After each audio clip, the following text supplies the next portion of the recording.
भौजी का हो देवर जी? एगो बात पूछी बताइबी? अरे पूछा न। बता देबी न? हाँ बताई।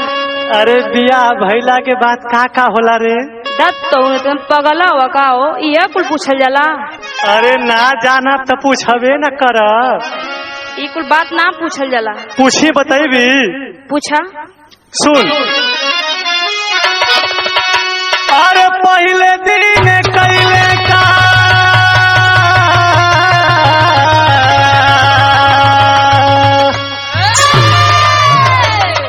अरे पहले दिन कैले का गवने की रतिया तब भैया का दिले भौजी रे बता दे बतिया।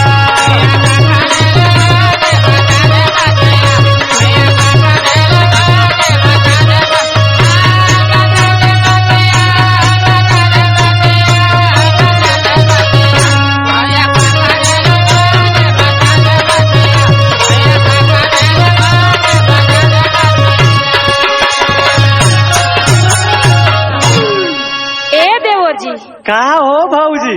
यदि ना मनबा तो सुना हम बतावतानी। हाँ तो बता दा।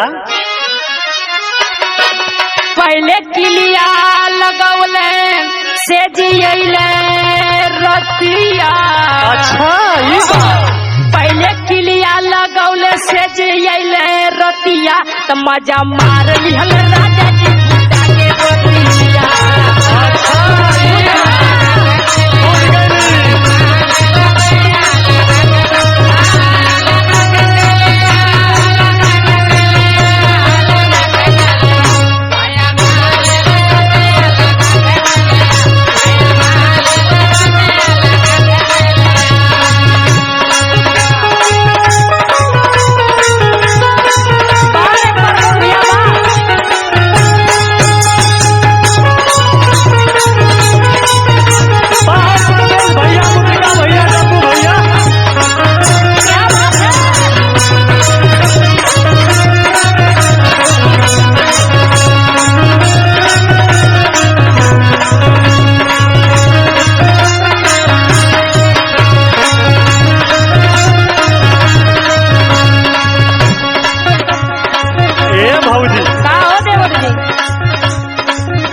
माने ई कुल तक ठीक। हाँ लेकिन तनी अगवो बताओ। चुप रहा। एक बार बताई का बार बार बताई का? अरे तनी बताओ भाई। चुप रहा ना बताई। सुन पूछा तनी बताओ। बतावा।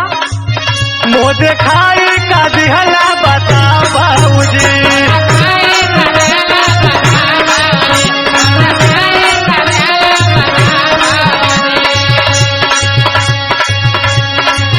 जनी झटका हम देवर तोहार बाबूजी।